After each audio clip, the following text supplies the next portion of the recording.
Avoir le pire garage avec seulement 10 voitures au hasard, est-ce que c'est possible? On commence tout de suite avec Seat. Il y a des Seat qui sont pas très belles, notamment le Seat Toledo ou le Seat Alhambra. À vous de choisir. Moi, je les trouve super moches. On continue notre défi du pire garage. Alors, ce n'est que des goûts personnels. Attention que je touche personne.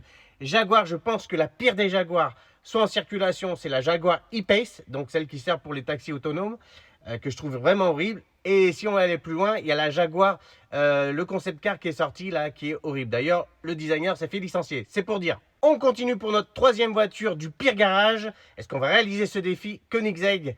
Alors la pire des Koenigsegg pour moi, c'est la Koenigsegg Gemera, puisqu'elle a 4 portes et forcément un coupé 4 portes. C'est pas super chouette et je crois qu'elle n'est pas un super gros moteur non plus. Donc ce serait la pire. Parce que, est-ce qu'il y a une pire des voitures chez Koenigsegg? À vous de me dire.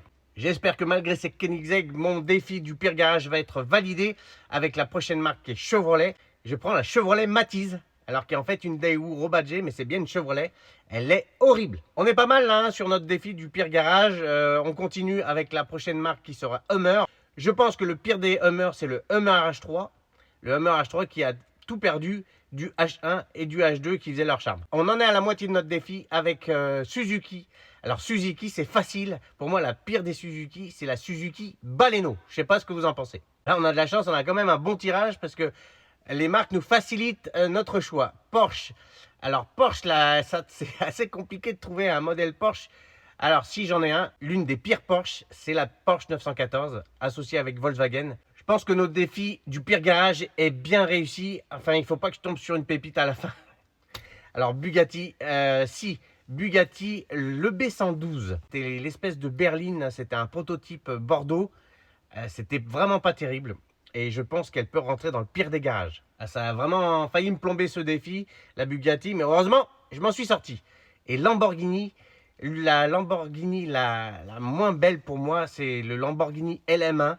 Donc certains trouvent ça extraordinaire, mais pour moi, je trouve que c'est un pick-up un peu bizarre qui n'a rien à voir dans la gamme Lamborghini. Coup d'essai qui a été bien corrigé ensuite par l'Urus, qui lui a bien pris sa place au sein des SUV. Dernière voiture pour réaliser ce pire garage. Je pense que le défi est réussi avec Mansory. Alors Mansory, là il y a de quoi faire parce que pour moi la pire des Mansory, je pense que c'est le Ferrari Puro Sangue, en fait qui s'appelle Tricolor Pugnator. Déjà rien que le nom c'est horrible. Mais alors quand tu vois toute la couleur rajoutée, plus tous les ailerons, plus tout le carbone à profusion, en fait ils en ont mis partout, ils ont mis tout leur catalogue sur un seul véhicule, c'est horrible. Donc il a sa place dans le pire garage. En bonus, c'est à toi de me dire quelle est la pire des voitures dans la marque qui apparaît.